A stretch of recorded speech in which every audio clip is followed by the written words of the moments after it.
Welcome everyone to NFTV episode 4. This week we have Dee Jae. DJ, I'm going to ask you to pronounce your last name for me for the first time today. I'm going to try it. Pa'este? Is that right? Yeah, yes, Pa'este. Pa'este. Beautiful. Pa'este. P-A-apostrophe-E-S-T-E. Dope. It's very cool. We have Dee Jae Pa'este joining us today, who is an artist, a street artist, muralist, a designer, a influencer, a man of many talents, and very cultured, well-traveled. Been great getting to know him over the past couple weeks as we work on our new NFT drop for Rad, which is called the Free Radicals. And today we have him joining us to talk everything art, NFTs, and our upcoming drop for Rad NFTV. We also have our CMO, Brooklyn Eric, joining us today, and a frequent special guest, Michael Finney, MDF_365, content creator, author. So, DJ, my king, welcome, and thank you for joining us today. As I was going through your bio and seeing everything that you've been up to for the past several years, the first thing that stands out to me is how much you have traveled and how far your art has taken you in the world. And I would love to get from your own words, a background on yourself and a little bit about what you're up to recently, maybe where you are, and just kind of set the stage for the next hour. And welcome. Thanks again for joining. Awesome. Thank you for having me. And I'm excited to share what we've been working on and what we've been kind of creating in our little lab. It's been definitely a journey. I met Brooklyn about 11 years ago, 12 years ago in Vegas. Yep. So it's a lot of building. He's visited me multiple times in the Philippines. Nice. Where I most recently, have been living for the past 11 years as well. The art has, taken care of me, and I take care of the art. So I just kind of travel wherever the murals and the projects kind of take me. Awesome.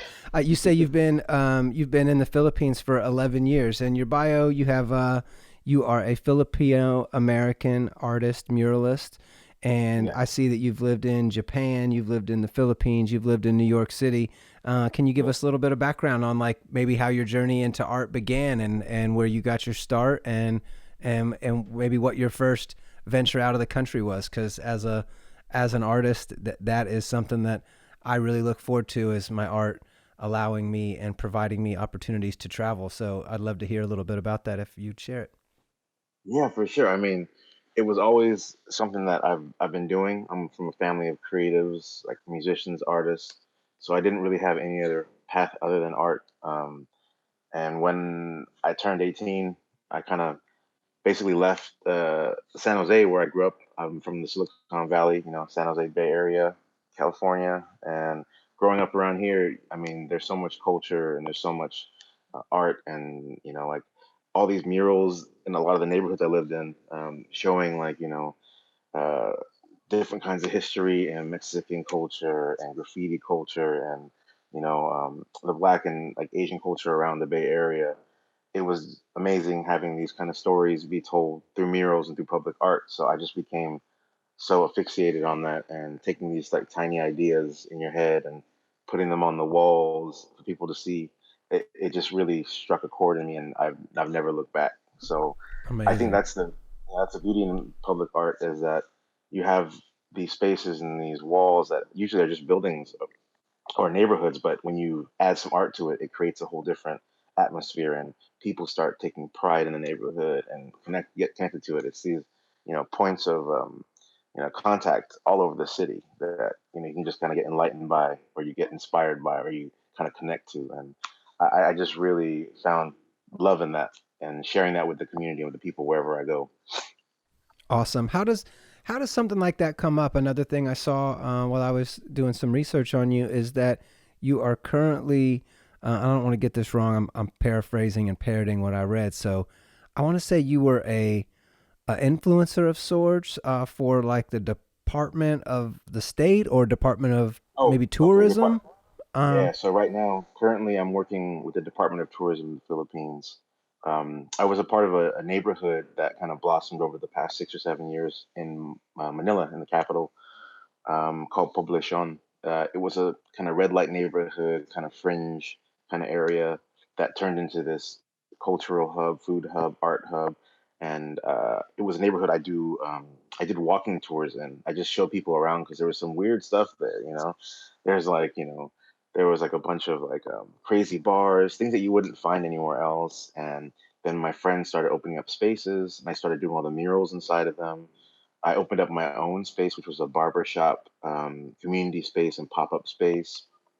And then we started That having place like was all these, sick. yeah, like I actually created a piece for Brooklyn in there. He's got a little video. He never shared it with you guys, Yep. but yeah, like it was an amazing place just to create this community, like a whole neighborhood. And the area is called Burgos, which was funny because I had just moved from Brooklyn in New York, and everyone was in Williamsburg, so we kind of started messing around and calling it Williamsburgos. And it was like this, hipster little neighborhood in the Philippines, and it just caught fire, and everyone was there. Like all the brands wanted to be there, so you'd have all these alcohol brands coming up and approaching the different artists that worked there, and the different places, and hosting events, and it was just a gathering place within a gathering place that is Manila. So it was really amazing to be a part of that, and it's a big part of like my spirit and my soul of my community out there, and that's what really kept me going. Awesome. Yeah, you seem to be super connected in the art space. I know over the past couple of weeks since we've gotten to know each other, I've plugged you in with a couple of my personal, mine and Brooklyn's personal friends to pick up some projects that they've been, connecting some dots with, and you've been a great conduit of connecting some of those dots, and it seems like you're really well connected globally. How did you manage to take your work to Japan, if you don't mind asking that? Yeah, so with Japan, I was actually doing this event called Magic in Las Vegas every year. Fashion, art, a lot of different, upcoming brands. Starting around 2003, 2004, I had a clothing line called Conscious Clothing with a K, and it was like I started in high school. It was a lot of things that I really loved and like I admired about enlightenment and spirituality and cultural art that I put on shirts. And I met so many different brands from around the world that would come there and display or come there and buy for their shops. And a Japanese brand hit me up, and I started working with them. And it brought me out there, and I was there for about 4 or 5 years doing more fashion, cut and sew, art, and yeah, it was crazy just living out there and seeing how you know it was a culture shock, but in a very good way, and it allowed me to kind of learn and sharpen my skills and kind of elevate what I was already doing. Beautiful. It's something that we talked with Michael Finney, MDF365, who is a speaker on the space right now as well, about how he is taking um, physical IRL objects that some do exist and many do not exist, and he's translating them into the digital world for these digital experiences.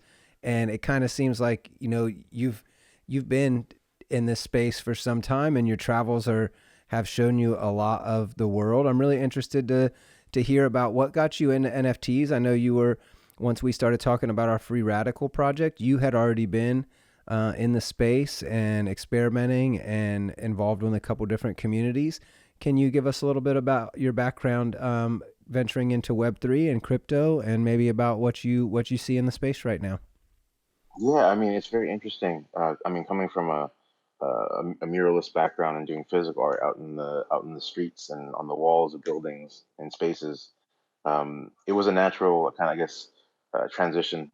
I started getting back into digital stuff. I got an iPad about a year ago and really started playing with the Procreate program, and that just changed the way like I did my art, and it allowed a different way to express what I'm doing and to kind of digitize all this cultural art that I've been doing. I've been archiving a lot of Filipino textiles and like tattoo patterns and different things. Like I was connecting with and kind of um, uh, trying to tie into my art. And yeah, it's just really great to see how artists can kind of own their work again and connect with more people and have a bigger global platform. And I got approached by different people who I knew who were kind of already in the crypto space that were like, hey, like there's this new thing called NFTs, and like you can try to like transform some of your art into this crypto space. And I just got into it and I started doing projects here and there, and I have some other stuff that's kind of like on the back burner as well, like with a group of friends of mine from Berkeley called the Goddess Project. And that's something that we'll launch eventually, but I think right now the first project I'm really working on is the Free Radicals with you guys. And I'm Awesome. excited that this is the kind of dip into the space that I need, and it allowed me to kind of get out of my own art and kind of mess around with different ideas and things that I love about cyberpunk culture, and like robo kind of robotics and stuff. And Right, yeah, right. it's really cool. Like I'm looking forward to sharing this with everybody, We're with you pumped to guys. have you, King. We're very excited about the progress we've made and getting really close to dialed on the finished artwork. We shared the first piece this week on the 22nd with our community, and everybody was really excited about that.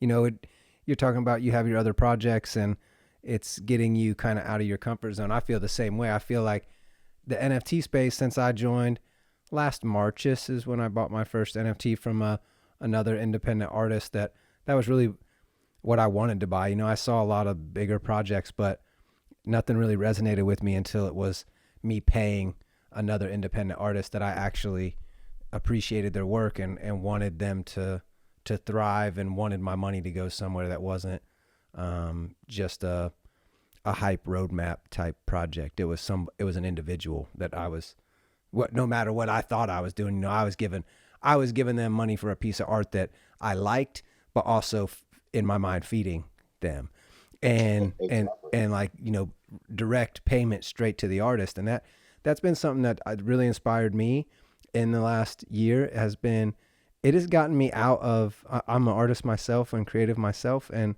that's really where most of my time and focal point has been over the past 15 years, is my own art and my own progress of things. And now I'm spending so much time looking at other people's art and other people's projects and taking in so many different visuals in a perspective of I am viewing the art and judging the art. And that's something that I really haven't really done in my adult life as a I don't want to say a critic, but as a collector and somebody who's really looking for things that I value, as opposed to, oh, that's dope, or a piece of streetwear that I buy, which was most of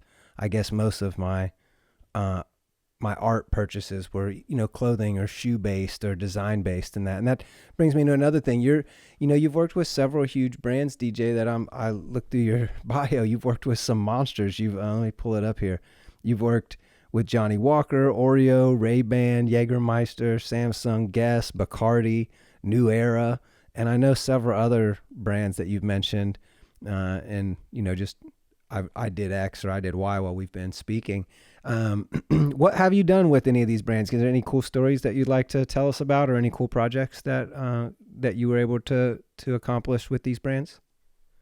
Yeah, I mean, I think being in the Philippines was a whole different experience for me, in the fact that I'm a Filipino American, going back and being so excited about the culture and seeing things from an outsider's point of view, and kind of giving that new life and connecting with local artists that really connected and built a community together. Um, and I was doing something different that I was so used to out here, that there was just graffiti everywhere, murals everywhere. So when I came there in 2011, there was still a big open space for public art and what we could do with it and how we could approach these companies and these brands and the city with advocating for more spaces and more walls. And now you can't go into a place around Manila and not see it covered in murals, or covered in art, or brands working with local artists. Like, so it's a great thing Awesome. that we were all able to achieve together. And there are artists getting paid in their lifetime. And I think that's what you were saying about the NFTs. Like, you're working with In artists, their and lifetime, what a line yeah, to add in. In their lifetime is powerful. yeah. I mean, it's you know, my brand in the Philippines is called the Starving Artist.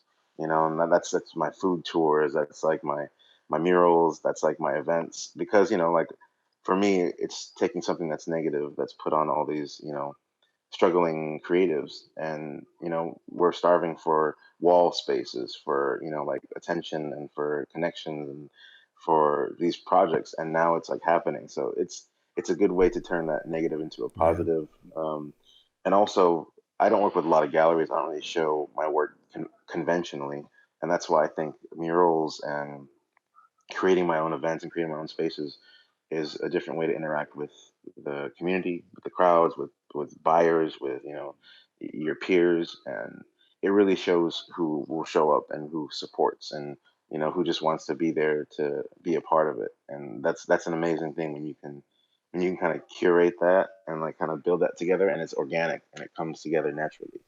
Right. And I think that's what really happened in the Philippines. I was just there at the right time, around the right people. And I mean, a lot of the brands that approach me, I mean, I'm not the greatest artist. There are amazing artists out there, but I know how to talk to people. Oh, I know you're how to humble. connect You're with very good, folks. King. You're very good. Very And talented.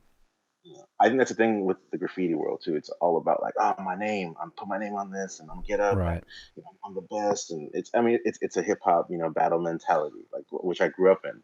Like always being the best. But I think for me, it was finding the right spaces, working with the right people, and having art that's connected to me and to connect to a space that means something. And that's what I did. I grew it, and it took care of me when I was out there, and the art is good, and people appreciated it. Right. You brought up a good point about the hip hop battle of mentality and graffiti being such a big part of hip hop. I was going to ask, have you seen much of a transition between 2011 and 2022 of fighting for wall space? I know my younger years when I was hanging out with a lot of graffiti artists and street artists, that was an issue that a lot of times you'd hear people complain about, or even it, things would become physical, violent, even if people were painting over other people's wall space and things. And that's something that, a, look how much wall space we have in the metaverse. Endless wall space, nothing to fight over here. You can go in and do whatever you want. And B, how does that work? If is there any insight you could give us on our when you guys are going out and you're painting a mural, you're invited out to paint. Is that wall on a private building that somebody's owning and commissioning, or is it a city owned, a public space? Is it different all the time? And how do you combat, the IRL aspect of anybody could come along any day and paint over this or tag it or whatever? Is that something that you've dealt with, and how have you dealt with it in the past? Oh yeah, that's always a thing. I mean, when you're doing street art, murals, graffiti, I mean, you're putting stuff out there for the elements and for people to interact with every day. And there are some people that are still about that, graffiti life, and they just got to get up. So it doesn't matter who you are or where you are, that's something that you're gonna have to deal with. And a lot of people complain, and there is a differentiation between like street artists and graffiti artists. A lot of the muralists I know are kids that went to like art school and lived a little bit of a more comfy life. And a lot of the people I grew up with, like graffiti artists that I did hang out with in the Bay Area and even in the Philippines, like they're just trying to get up because they don't have any spaces. They don't have that platform, that privilege of making money off their art. So they just want to get up to get that fame, and that's always going to be a part of the culture. And I never knock that, because that's the beauty, and that's what I grew up with. And some people like are, oh, it's vandalism, but Right, right. that's where it started from. Like putting your name on a wall or on a train and watching that train go across the city, and like everyone knowing your name. For me, it's more about the aesthetic and the style. Like sometimes I don't even sign my artwork or sign my murals. If you know my stuff, you know my stuff.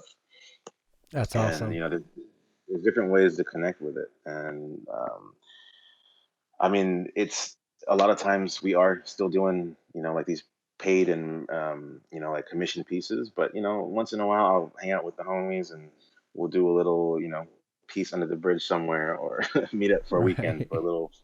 I mean, there's nothing that's ever going to replace, like banging something out quick and getting up on a wall and doing a piece that you're proud of and then dipping out. Yeah, whether people see it or Um, not. Yeah, because just the creation aspect, of course. Yeah, yeah, that's very dope. exactly. And then, yeah. And then being on the digital space, it's something that's totally different. And doing graffiti in the metaverse, I haven't tried it yet, but I'm definitely interested in seeing. I've been seeing people with these Oculus Rifts and like Right, I was Oculus gonna say, Quests, have you done and like anything in doing like and what Google Tilt? I think is the popular painting no, program. yeah. Tilt brush. I've been seeing that on I've been seeing that on internet, and it looks so crazy just to have every color at your disposal, and every like tip and can. Like it's crazy. I definitely want to try it. So if anybody out there wants to get a mural done and wants to use an artist, like let me know. I'll try it out. Exactly. I hear you. I hear you. So I see when I was reading through, I see that your preferred medium these days, at least that's what I gathered, was acrylic paints and spray cans. Um, Yeah. as as the digital world is advancing and NFTs are taking off and metaverse, do you see yourself transitioning to a more digital based art profile and career? And is that the way things are heading, or do you actually go out of your way to keep things physical and IRL? I mean, that's still something I'm exploring, and it's always going to change because my art's always going to evolve. It's always going to like be different moods or how I feel, and I think I always have to do something that's going to be physical, just because that's how I connect. That's how I kind of recharge, and it's awesome to kind of play around with the digital stuff though, because there's so much more possibilities with it rather than just doing something that's going to be on a wall that will be temporary. But the stuff that lives on the internet is going to Right. be out there forever and for everyone to see. So it's accessibility, I think, and it's just the platform that makes it so global that everyone can see it all at once and it can go wherever it needs to go and connect with who it needs to connect with. So that's what I'm mostly interested in Right. Right. with the I think digital era. Yeah, definitely no borders and limitless opportunities of getting it into the hands of people. That's this week we launched 2 new episodes on Rad. We got all of the Roads to Rome content live this week, which they just dropped their second episode. You could catch that on Rad. Just go to our rad.live and on demand section. You can view it there, as well as episode 5 of the Deadheads NFT collection. And I bring that up because DJ, I'd like to know your thoughts as an artist and somebody who is creating characters and that has grown up in, you go through your Instagram, you see so many nostalgia items that pull me back to my early childhood of, Ninja Turtles, and I saw you had a Shredder in there, and I was like, oh shit, my man's drawing Shredder. We could go for days just just on the early '90s art. And as I see like these characters being created, something that comes up a lot. Brooklyn and I have talked about it a lot, and Michael on here as well as Tony. For the last several weeks, we've been talking about what these IP rights really translate into in this digital space and the way this is going to evolve. And I would like to know any thoughts you have on IP ownership and the new interesting development. And Michael, Brooklyn, Tony, feel free to. Tony's not feeling well today. I don't think he'll be joining in. So feel better, King Tony. I know you listening in. But anybody that's got any thoughts on us moving forward in the digital realm where everybody's throwing around IP ownership, and yourself as an artist, DJ, you're creating these things and then partnering with people to eventually give away some of this IP and let your IP go into the world. And you've already been doing that for years. And as I scroll through your Instagram and you have all these old characters that you've done derivatives of and your own pieces of. How do you view that going forward? Do you view a lot of friction in the space of copyright and IP as this space settles, or do you think that it'll be smooth sailing for artists that are creating this type of stuff? And I'll bring up just a couple examples are if they are allowing, they're creating content and they're creating these characters, and then they're saying that the individuals that purchase them or actually have them in their wallet at the moment own the rights. They control the IP. They are, in fact, the person that can call and do the accounting for whatever intellectual property or monetization that comes with this piece of content or character that they own. And I just would like to know, freely, anybody that's listening, just to, what are you guys' thoughts on that developing, and like, how do you see that playing out? Of, we're giving away IP, but we're doing it with the intent of, we want to share, we want a community that cares about what we're creating. And to date, we haven't seen anybody abuse that, but I anticipate, and just devil's advocate, I anticipate a very bumpy road of people either taking advantage of that IP or putting it in a light that maybe as an artist you won't agree with, DJ. Or go ahead. Yeah, I have pretty extensive ideas about the IP thing. Thanks, Michael, for joining us. Hey, no sweat. So let's kind of contextualize a little bit of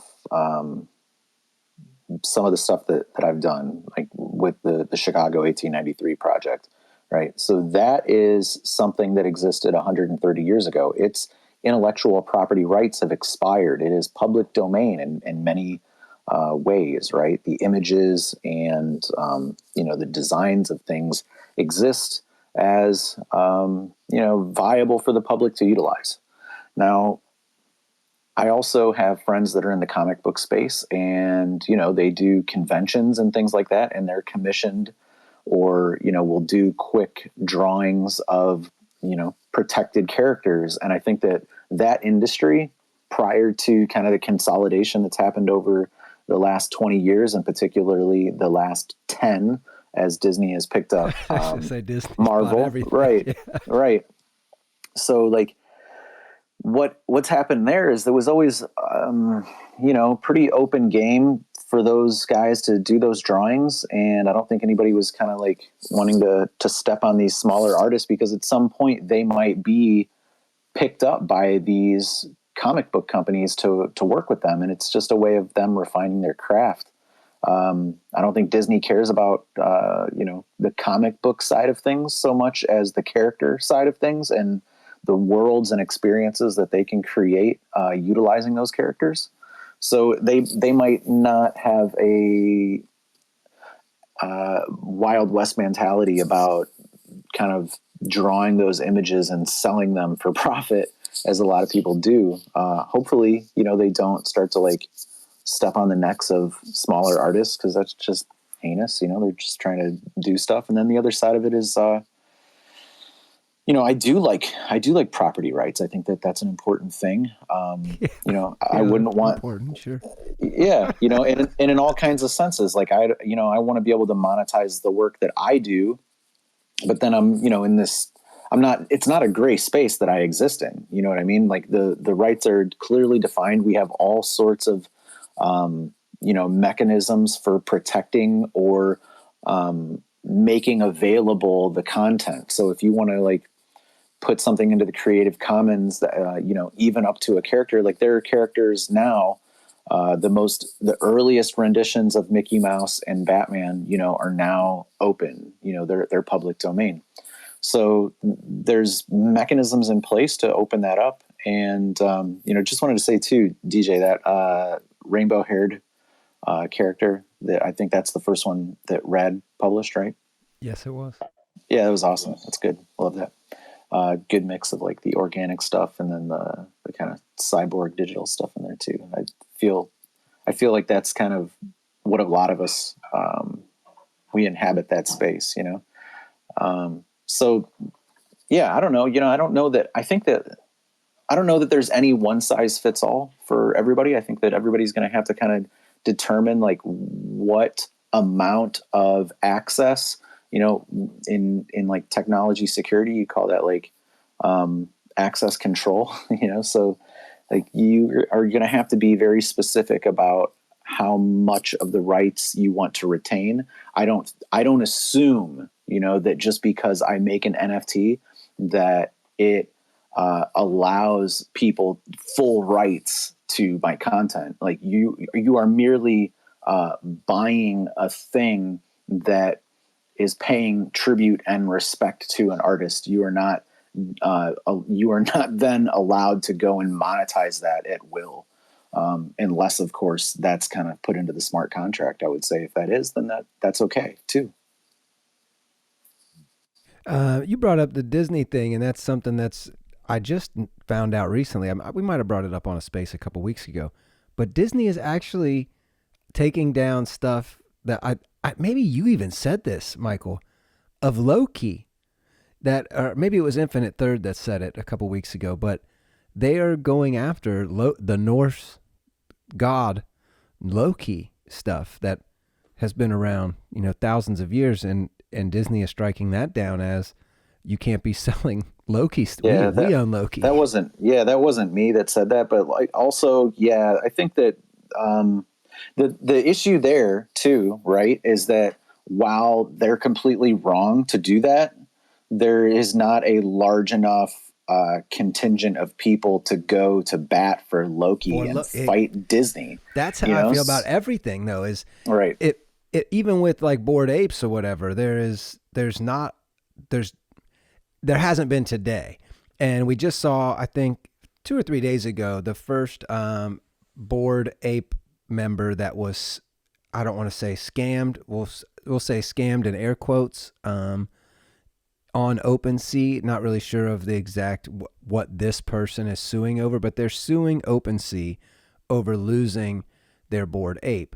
And now that is one of the first lawsuits we've seen from a private individual trying to protect their rights as an owner. In this space. Yeah, that's a property issue, and like because OpenSea. In coordination with, whatever your wallet is, really, like, I think that's going to be probably the determining factor there is like, okay, well, OpenSea and your wallet provider, what sort of, responsibility do they bear for you as somebody who is managing your private keys? And like, is the outcome going to be something where, people are going to want more custodianship from these third parties for their, for the assets that they've purchased, and right. I think that's reasonable.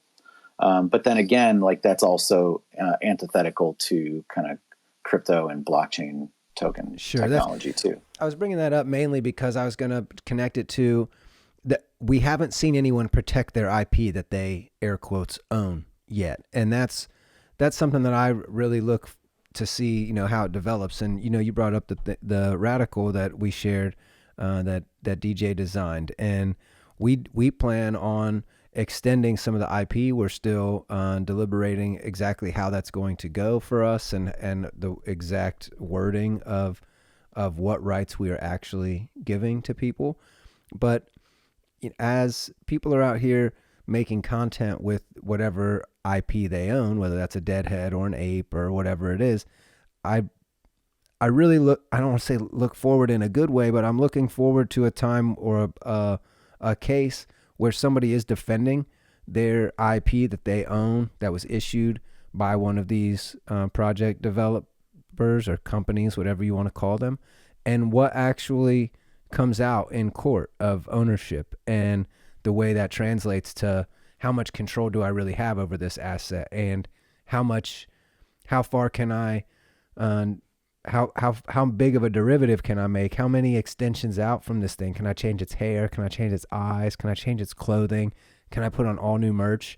And, if you can change everything, then there is no ownership, because then you could just make what everybody else has, and then it's every man for himself, just like anything else is. So then the issue becomes kind of like one of jurisdiction, for the companies, the content creator, and the person buying that piece. And here's another thing too, like I would equate people buying these things on OpenSea to really just buying a print and not the actual artwork.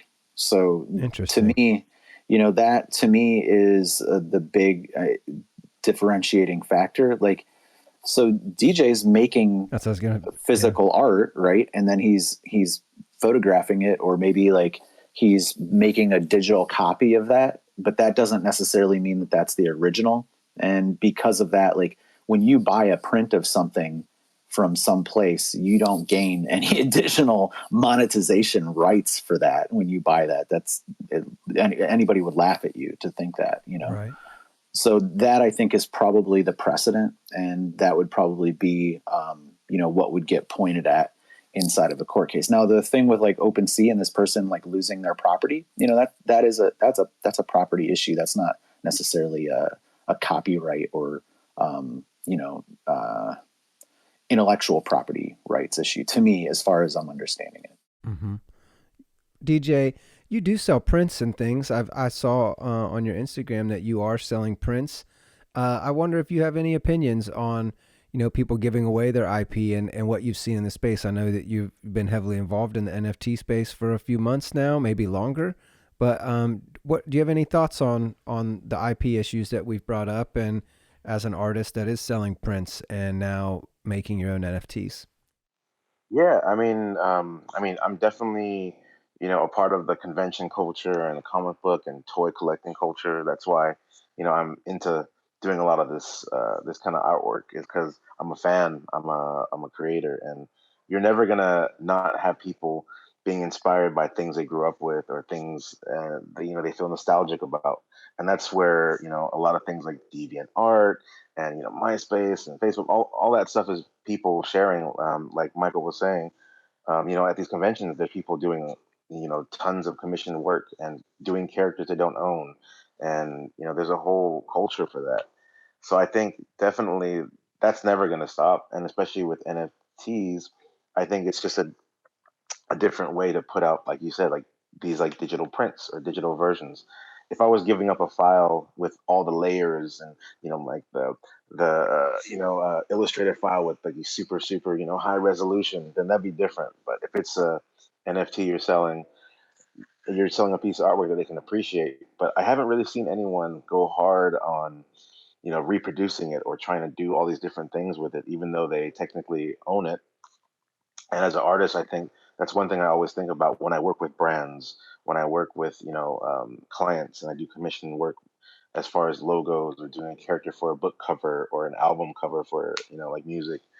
Like I always try to protect myself in that way. So I guess it is about how you do the smart contract and what you put in there and what's allowed. I've been living in Asia for the past like 15 years, and you see all these brands who license out and shell out their IPs, and brands like what is that like Dickies, or what was that big one, Ed Hardy. That's a idea of giving your IP to someone and having them just run to the wall with it. you know Right. Don Ed Hardy gave his like art to Christian Auger, and like that guy just went crazy with it. He put it on like juice boxes, on perfume, on it got crazy in Asia, because in Asia, like giving away your IP or doing licensing is a whole different beast. Was People will this buy anything. post of Ed Hardy's big run in the States, or is this what caused the big run in the States? It was a little bit after too. I feel like the Asian markets, like in China, Vietnam, Philippines, Thailand, there's a lot of secondary stuff, and also aftermarket stuff that gets sold from these licensing deals, and they end up in like local markets, or like these kind of bootleg markets and stuff too as well. So you have all this stuff, and some of it's actually in the mall. They have like full on like shops for some of these brands that you would never see these products of those brands in America or wherever these brands came from. But in Asia, they have these, licensed brands, and that they sell like pretty much everything under the sun. And because they have that IP, they're just, grinding it to like the last speck is left. Right. Get all So the juice there are, out. yeah, there are possibilities, but it's like, do these people that are buying your stuff, are they really looking at it as, all right, I'm gonna invest in this NFT and I'm gonna make all this money off of it, or is it, I appreciate it, I want to support this artist. There's always like two sides to that, and I think as an artist, what I put out it's just also creating with responsibility, and also knowing where the art's going, or what you're putting it out there for. Like, I know that with the NFTs there is possibilities, so I'm going to create a bunch of stuff that I feel like, what, if it's out there, it's out there, and if people want to do what they want with it, they can. But at the same time, I still have my art. I can still create other stuff, and it's how you value it and how you protect it. But I think Oh yeah. You know it's what I was going interesting. to say too, like what with what you just said in terms of like you can create new stuff. That's the thing too. A lot of this very popular IP and these characters have been getting snagged up, and it seems like they dominate the space. I mean, everything has Star Wars slapped on it. Everything has Marvel characters on it. And Disney princesses. And I would say, there's literally nothing inhibiting anyone from just coming up with new ideas and, pushing that, and then, being able to attach, their style to it, and being able to generate a brand new world for it. I would say to draw back to like the comic book space, right? Todd McFarlane in the 90s did that pretty well with Spawn in terms of just kind of turning the corner on that and being able to, good point, build up his IP and make a successful run at, making movies, and then also being able to work with other larger established entities. And, I think there's a lot of consolidation, but that doesn't mean that you have to play that game if you don't want to. You brought up a jurisdiction thing, Michael, that really got me interested, and it's something I haven't really thought about too much, and I'm not sure how this slipped past me, but it's really interesting that we have people issuing IP rights in X territory, or even dev groups coming together from all corners of the world that may be saying, we are delivering rights to our community through X place. I wonder where that jurisdiction is tied to. If it's tied to where the smart contract was published, and because you're not, I don't know how we will be consolidating jurisdictional rights to art projects that are coming together from 5-6 different areas of the world, and everybody came together.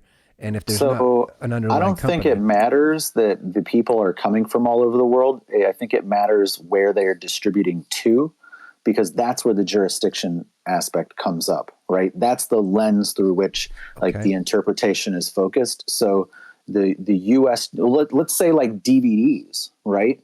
And you could even go back a little bit further with television, right? What you had NTSC and the PAL system in Europe, right? Those are distribution in a very broad sense, distribution protocol technologies, right? And how you're encoding the image for a screen. So then let's go back to the first thing I was talking about, like DVDs, right? So they have region encoding. That's a distribution protocol issue, right? And then, you can be more granular at the national level where they say, these are our laws. So DJ was talking about China there. The reason why you see those things happening is because they don't have, the same intellectual property protection rights as other places. So I would be speculative and curious to know if those were officially endorsed and licensed operations, because I know when I was in China, I would see like a Microsoft Windows phone running iOS 10, and that was 10 years ago. So this was not even a viable thing, and they just slap iconography and labels on things, and they don't care because they don't have to care, and there's no protectionary mechanisms to even say no, you can't do that here. What do you mean you can't do that here? There's no punishment for it. Yeah, I mean, it's really funny that you bring that up, because living in Asia, I find the funniest bootleg items, and there's a whole a culture and subculture for this, and people that collect these items, like the toys that are so off, so random. Collectors of bootlegs. Yeah, What? Or like just like, shoes that'll never come out that, like are dropped in the markets where it's like, Krispy Kreme, Louis Vuitton, and Nike. DJ, And you're like, what's the name of that one place we went to Green outside of Manila? Hills. Green something? Green Hills. That is exactly Green what I'm talking Hills. about. It's like 10-story, like 10 million square foot mall It's a of all bootleg bootleg mall. stuff. Wow. Yeah. And and this is just a functional thing? This is no problem. Nobody cares. There's no. No. I mean, they get rated just for show once in a while. It's like you get your DVDs there, your electronics fixed. These guys are all like Apple geniuses, and they can add like more memory on your Apple phone if you want, which is like unheard of. But like they can just it's a spot where you can get pretty much anything you need, from clothes to electronics to toys to whatever's out there, and it's just bootleg mall, and it's where everyone shops. It's a different culture out there, but yeah, like you just see stuff that you're like, I didn't know this brand worked with this brand. Like, oh yeah, no, it's not. That's not real. Huh. I wonder, if Michael, you brought up where you're distributing to. Does that mean that then I'm not saying that you're a authority on this, so don't think I'm asking I'm you not. for I'm definitely I'm not. not putting that weight on you.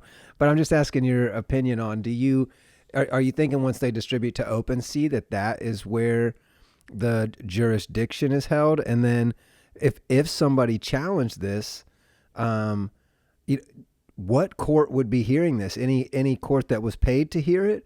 And No. okay, So I would say like OpenSea is going to be their corporation, or whatever the style of entity that they are, is going to be based in some nation. They are going to have their paperwork filed somewhere, right? And they may in fact like have it filed in multiple locations. A lot of companies do that, for various reasons. Like I would even kind of point at like the tax holiday that Apple experienced, at the beginning of the Trump administration, when they brought in like their $250 billion of money from Ireland, right? So they had a company there that was kind of like holding that money. that was So their that, cash, right? That was their cash. right, right. Right. So, OpenSea, I don't know where they exist. I don't know, what jurisdiction they would like be pointing at for protections, or to be able to like, be able to say like, oh, well, we're going to be able to evade these issues because that's just not something that we're concerned with. Now, then the artist, right, then they're going to be based somewhere, and they're going to say, well, these are my rights according to, like where I'm from, and I created these things here. And that's kind of like the rails that I exist within. And then the consumer is going to say, well, I exist here, and these are the rails that I exist within, and these are my expectations. And like, That's I feel like none of these rails connect yet. Like the only place we're connecting is the metaverse. So right, and there's no court hearing in made there. to. Right, they're not made okay. to. You want this larger dialogue, and it means that like, then you can say, okay, well, I don't want to deal with artists or, what are these, like the markets that deal these arts, unless they are within this jurisdiction. Both the artist and the company need to be based in my jurisdiction so that all of the rights line up the way that I anticipate that they will, right? And that's a fair thing to want. Seems so messy. And well, here's the thing: in the United States, right, is the kind of like top tier, top shelf protector of intellectual property. It is the international standard by which other by most companies operating, when they have to do their due diligence, they are looking at the United States market and laws as the kind of like standard that they need to operate at. Now, they don't have to operate at that level across the world, but to serve this market, they do. And so when they're kind of like paying attention to that, they're going to say, okay, that's my first line. And then like maybe Europe is my next line. And then, Japan and down the line from that. It just seems like somebody could spend, and I guess what you guys are saying is that this is what's happening and it doesn't matter, is that somebody could spend all their money making Tony the Tiger with a Bored Ape, and then they fly to China and they find out that their Tony the Tiger Bored Ape is a porn star or whatever he's doing, or a rap star or a VTuber or whatever it is, and that same IP has been used in some other form, and then it becomes the owner that feels they have been infringed upon. I guess it's up to them to do any of the legwork, because nobody cares unless it's you that cares. So unless there's real money there to be claimed by doing the legwork and putting that energy into whatever system that needs to be, I guess there's really not much of a conversation to be had until that is the case, actually.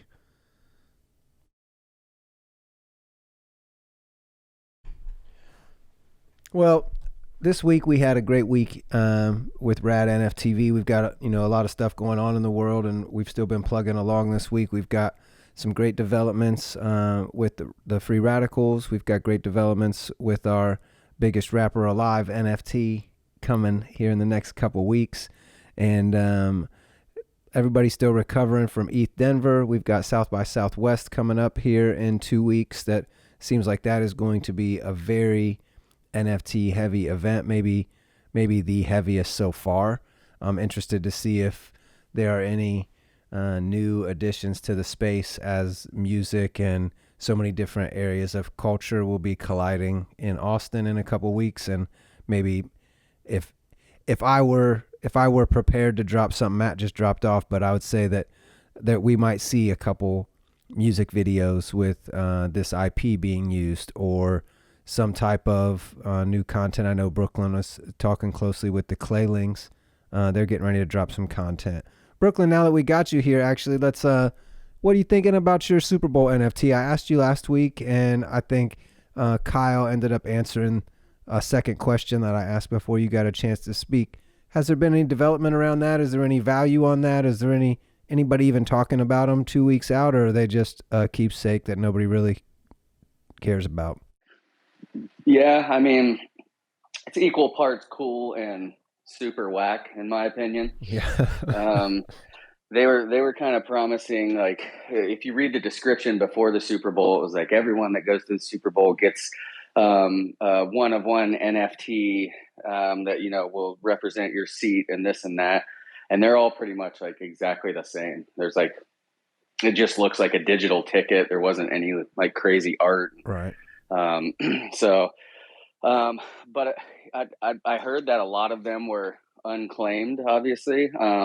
The claim process was pretty interesting. You just did it like right in your email, and you didn't, like, it's not like connecting your MetaMask or anything like that. It was just all done straight through the Flow blockchain.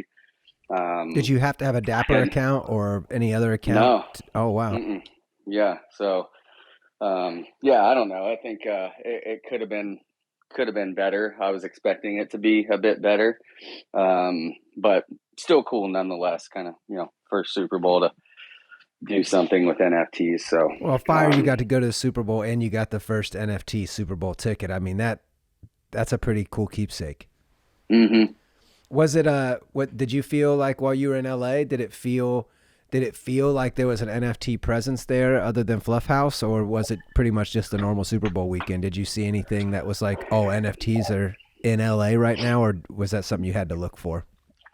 No, I ran into a ton of different people in the NFT space just from having, I had like my Bored Ape on, or my Mutant Ape, excuse me, on the background of my phone, and that drummed up probably a dozen conversations. Wow, and interesting.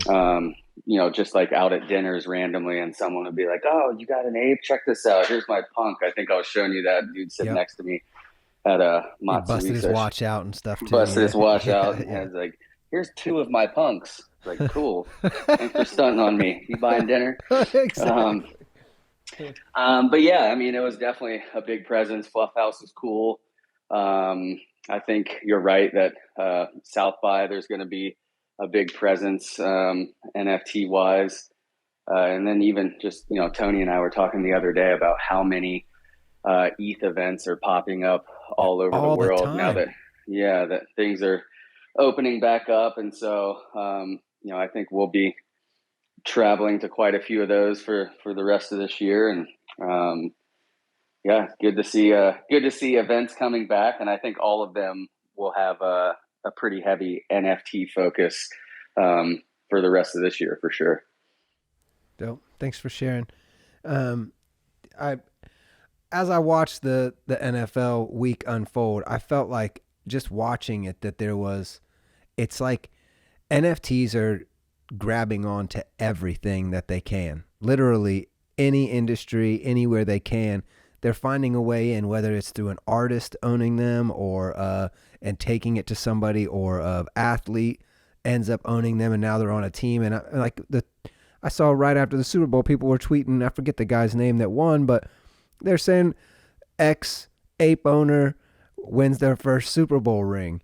And, that immediately injects a entire community of fans, even if they're fans only in a very casual way. They're much more inclined to like hit that like button or hit that retweet button for that pump of their bags, if you will. And I keep seeing so many outlets, the biggest outlets in the world, are constantly writing about NFTs now. It almost looks like a cheat code of sorts. If you want clicks or you want community engagement, all you have to do is have a big enough outlet name and then make some article about NFTs, and you're going to be talked about today. And I think I can't really tell if that's a trend that's starting to really hold weight, or if it is just like the leech mentality of they're really just going for the quickest, highest engagement they can. And since we're all digital natives or deep as in the space as we can get, that's just what they're gravitating to because it's easy. Could be a little bit of both, right? Of In course, the sense sure. They look at it as a way to, grab attention and move eyeballs. But then the other side of that too is, if you're a merchandiser or, anybody with a brand, you're saying like, how do I extract dollars from these things? Right. And if people are basically like, they're saying, okay, well, how do I take advantage of what appears to be a freemium model for them, in the sense of like, oh, well, we have content, or we have an existing brand. We have people that are very, passionate about our brand, and they could potentially be, whales about our brand. They build shrines to our brand in their home, and like they could build shrines to our brand in their MetaMask wallet, or, on their OpenSea account, or inside of their galleries, their digital galleries and stuff like that you're seeing now too. So like anywhere that they can permeate and gain and grow mind share in these ways, like it's marketing budget to them, I would say. Sure. It's not even necessarily like is it product? Yeah, it's kind of product. Is it marketing? Yeah, it's definitely marketing. And like by that sense, like it's a great way to extend into these places, or it's a great way to extend what they already have in terms of brand reach, and at what is relatively low cost and low risk in general, because like they know that their intellectual property rights are not going to be superseded by doing these things, because they have lawyers and they exist within these jurisdictions. They know that. And, to be able to allow people to kind of like, shine on themselves a little bit by possessing these digital items, these tokens inside of their spaces or whatever, like it's absolutely no loss to them. It's another, in a way, it's like the next phase of influencer marketing, I would say. I agree. Something else I've been thinking about since last week when we spoke, Michael, and when Kyle brought up a line, it was either last week or the week before, but he said, anyone who purchased any land in the metaverse has easily 5x'd in the past year.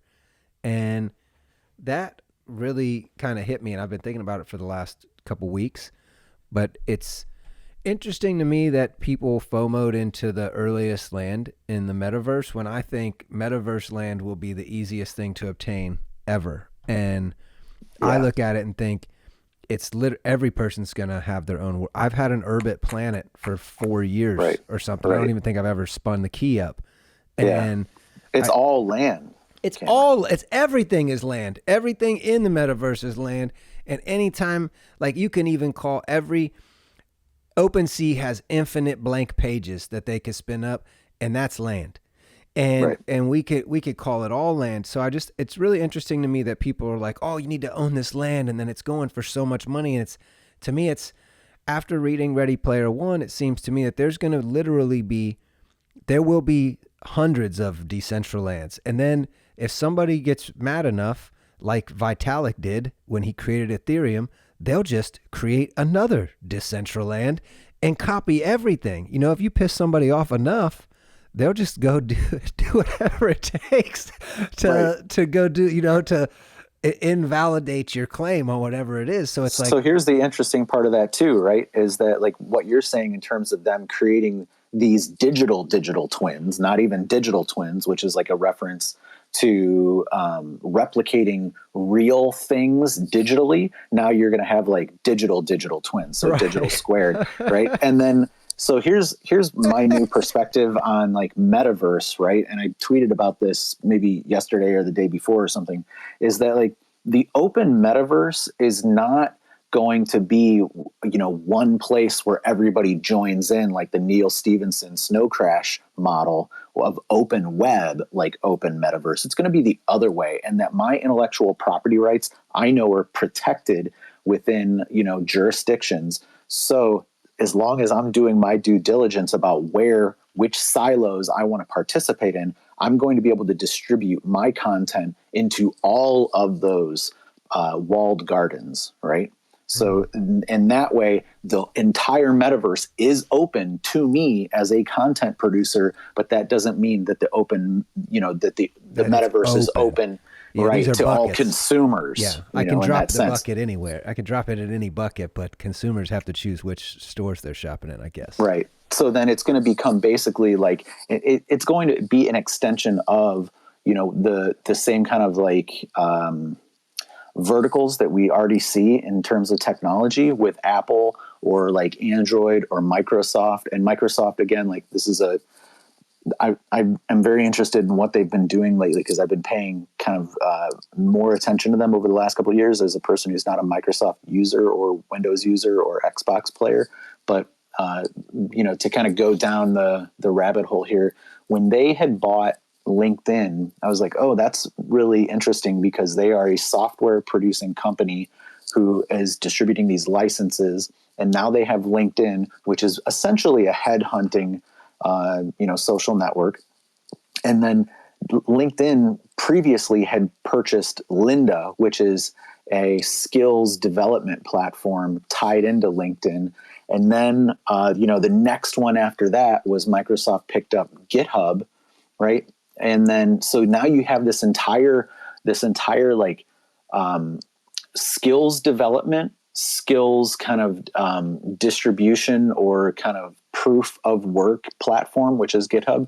And then also the headhunting mechanism of LinkedIn. So it's like, if you want to be like assured and be able to verify that your Microsoft engineer or software developer or whatever is Microsoft affirmed, like they have that entire silo developed for themselves now. And they can basically delineate anybody else out of that. Like, oh, you did this for Apple or you did stuff for Google. Well, who cares? Because this is, inside of the LinkedIn vertical, you don't really matter because that's not what we're going to be pushing in terms of advertising or skills promotion. Now, here's the next thing that's really, really interesting that they've done. Attack vector. You're right. Right. Yeah, for sure. And then like the next thing that they did is with like, they have been gathering up all of this gaming IP over the last 10 years or so. And capped with Call of Duty. Yeah. Yeah. In regards to like Xbox and stuff. And now I would say like the number one IP battler against Disney, I would have to say it is probably going to become and look like Microsoft, because gaming is, perhaps like, it sounds cliche now, but it is a frontier, Oh yeah. And just getting started. I would absolutely agree with that. And Michael, go ahead. Let me just add two things you didn't mention that I've been watching Microsoft closely. In the LinkedIn purchase, they also got a lot of physical real estate in Silicon Valley, which is basically impossible to. Wow. Yeah, right. Yeah, that was a major component of it, that they weren't able to get it off the market. They had to buy an existing firm that had a campus. And then also amidst the LinkedIn and GitHub purchase, they also purchased Minecraft. Right. And so Microsoft... Well, that was a long time ago, right? Both digital and real world, both metaverse and real world real estate on top of all of that.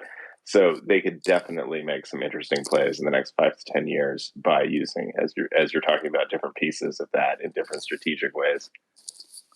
Yeah, no, the Minecraft purchase was like the first one that it was like, this is really wild. They paid a lot of money for that. I think $2 billion at the time. And everybody was like, why would you pay so much for that? And like, as a person who grew up playing with Legos, like, I was like, well, yeah, it makes sense. I missed out on Minecraft because I was like in college or whatever. But, I watched other people that I knew and their kids like loving it. And I was like, if I was your age, I would absolutely be doing this, so it kind of made sense to me in that way. But then as you start to watch them like buying up all these other little pieces,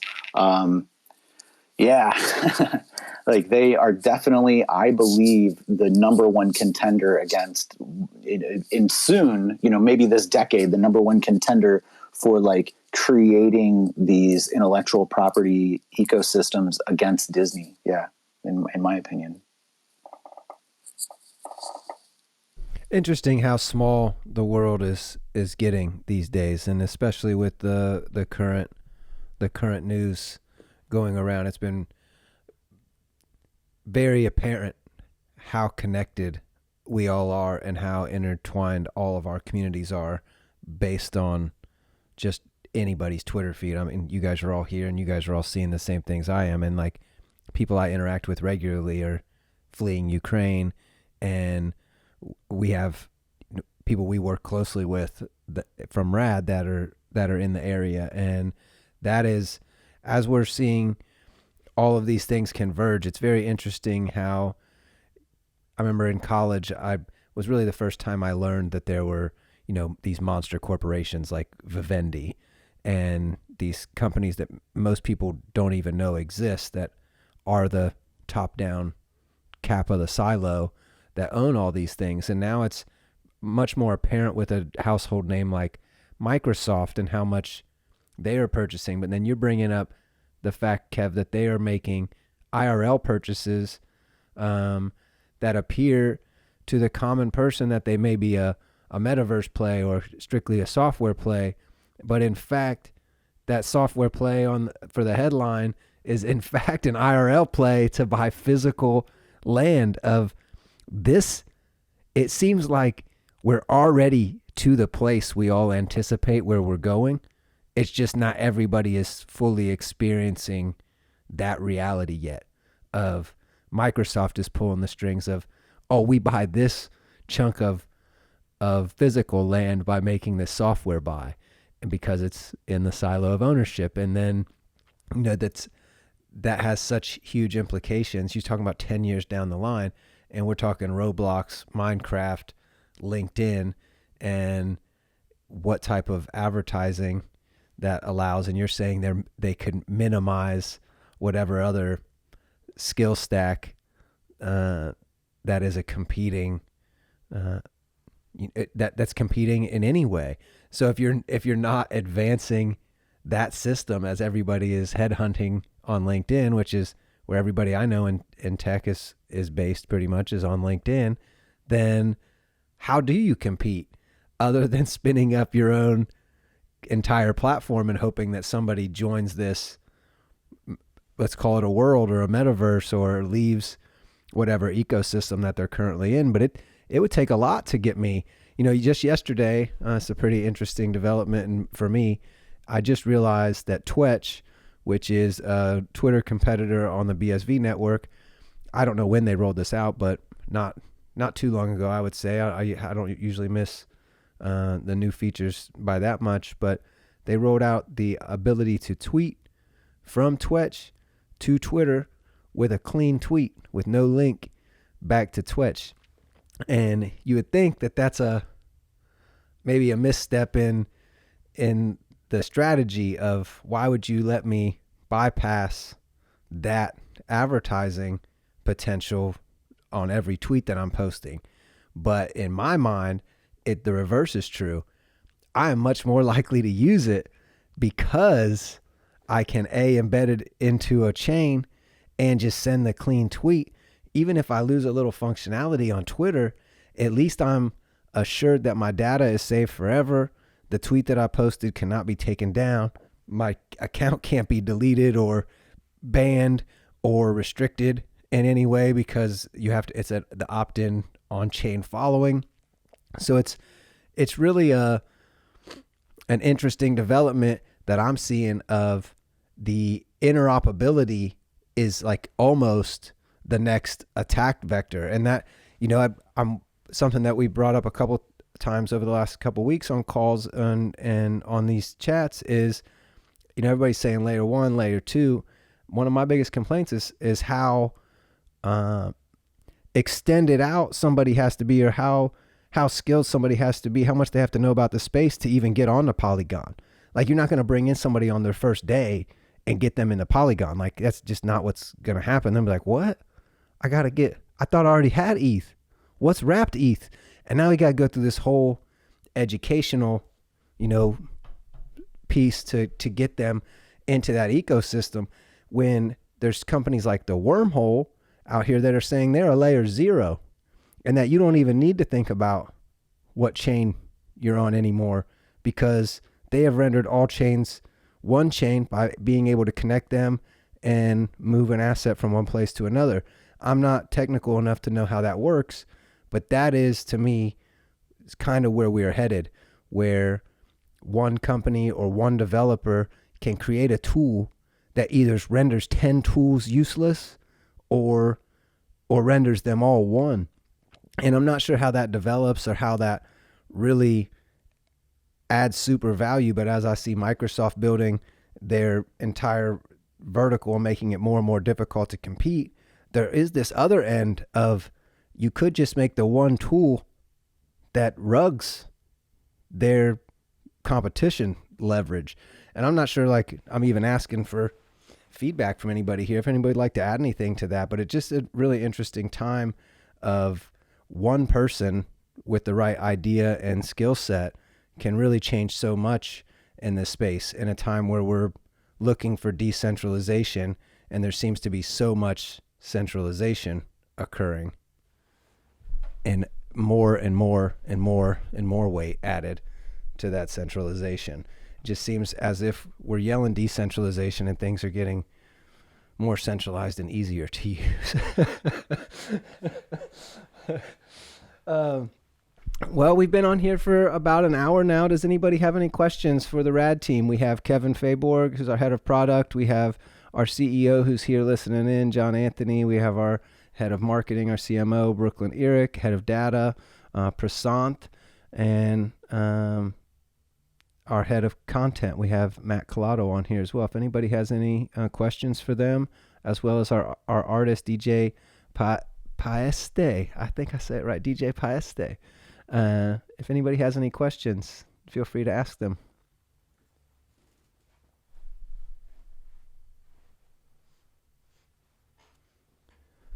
If not, then maybe we could wrap it up for the week. I appreciate you all joining us today. I'm really enjoying these spaces. They're a lot of fun.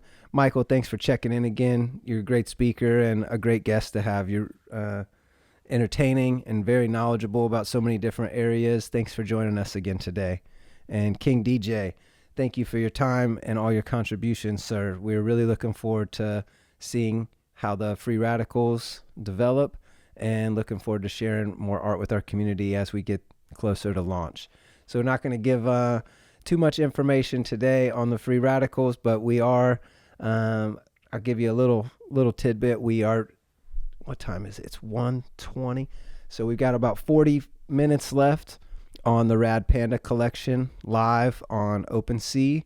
OpenSea is migrating their contract today, so all listings that are not migrated will be canceled, and we are going to let the pandas go with that. You will not be able to mint a panda after 2 p.m. today. So if you'd like to get a Rad Panda, you can go to our bio and Twitter, click on the Rad Panda Club, and you'll see the official links to take you over to OpenSea.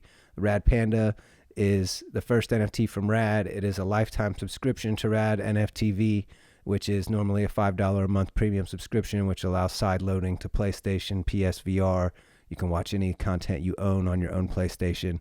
Pretty dope feature if you're a PlayStation user. Also, there's our rewards baked into that, and a whole lot of other stuff that we have in the works right now that I'm sure Tony would be happy to hype up if he would. I got a question about that. Go ahead, King. Ask away. So if you get this panda and there's already been stuff distributed, how do you get access to those things? Or is that not possible? The only thing that have been distributed to panda owners as a reward or a reciprocity of owning the panda is your availability to claim Aura tokens on our app.rad.live platform. So if you own a panda and it's in your Ethereum wallet, you can go to app.rad.live, connect your wallet, and then once your wallet's connected, you can navigate to your NFT page, and then you'll see your NFT panda that you own, and it'll have a claim button. You're able to claim those rewards. That's how you claim the R rewards. To unlock your premium subscription, you simply go to rad.live, and you connect your wallet, create your account, and connect your wallet. And once you connect your wallet, your lifetime premium subscription is unlocked across apps, which is iOS, so that's iPhone, iPad, Android TV, Google TV, PS4, PS5, PSVR, and Oculus. And that's unlocks all of our premium content and all of our premium content that we'll be adding in the future. And you'll also be added to our whitelist for free radicals. And Tony's got a lot of cool ideas for rewards that will be given, rewards and perks to people that own just pandas, and then people that own pandas and a free radical will be pretty much the peak of the Rad community. If you own both of those, you will be the cornerstone members of our community and reap all benefits that are offered to anyone. So that's where we are right now without giving too much information. But yeah, that'll and end all of that at 2 p.m. Go ahead, all Kev. of that works beyond OpenSea's transition this afternoon. The only change is that you can't mint. There will be no more pandas minted. Right. After another 40 minutes, everything that Cam described that you can do with your panda, none of that happens on OpenSea. That's all on the blockchain itself or on our platforms, and so that continues. Does that answer your question, King Michael? Yeah, maybe. Yeah, I think so. If not, feel free to ask another way if that's not what you were asking. No, I everything that you guys said is clear. Basically, it's just my I don't know anything. Well, the pandas aren't disappearing. It's just the rest of the collection. So out of the 10,000, there's already been 200 minted, which have been pulled out of the contract. So there are 9,800 left. And those 9,800 will no longer be available to be minted. There will be no access to them at 2:00 today. Wild. So yeah, that part makes sense. I guess in terms of like claiming stuff within Rad, that is the part I don't understand. Oh, sure. Yeah. So we just we're building an NFT marketplace ourselves on rad.live. It's on app.rad.live. You can check it out now. And so the things that you can do there, like right now, you can list an NFT for sale and then somebody else can buy it. And we're adding additional kind of marketplace functionality on top of that. And it's kind of coming out incrementally week by week, these weeks right now. But additionally, for a few collections, and the first that we've ever done is our own, is Rad Pandas. You can also claim a token reward. And so a panda if there's a panda in your wallet and you connect your wallet to app.rad.live, then there will be a claim button, and each panda can claim 50,000 ARA tokens a single time, once per that numbered panda. And so that's all that is. But that is a little bit different because that's kind of an invention of our own. And we've got some ideas about cool ways to use that capability in the future with other third party or partnered collections and even other tokens potentially. But that's just kind of like our first use of that feature. Very cool. Yeah, dig it. Kev, while we got you talking, anything you'd like to give on development updates or anywhere you'd like to direct anyone?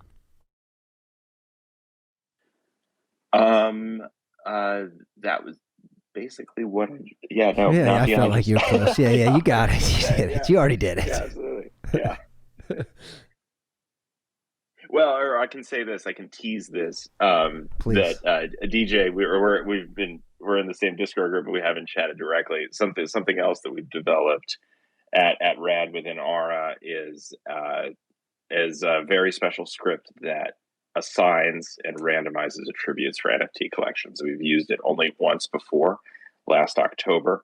And so I'm excited to show you that script and actually get it running on your box. And it can do things that I think a lot of collections currently out there, from looking at them, can't do. It can do very complex requirements related to rarity. Like you can not just set you can say like this should only happen 3% of the time. You can also say this should only happen 3 times. And then there's also a lot of controls, very granular controls for which attributes require which other attributes. So even with Bored Apes, there are these kind of like stupid errors where it's like floating eyeballs are still underneath the brim of a hat. It doesn't make sense. You can fix, avoid those sorts of problems, but then also I think it's going to enable kind of a new level of creativity. So excited to show you that and show you the levers. And that's another thing. First and foremost, your fantastic art, but that's another thing that is going to make Free Radicals very, very, very special. Fun. Thanks for sharing. Adam, thank you for joining today, King. I'm excited to see how we can play with that. And yeah, totally. Slick, thank you for joining as well, brother. Anybody else have anything before we wrap up today? And thanks again for your questions, Michael.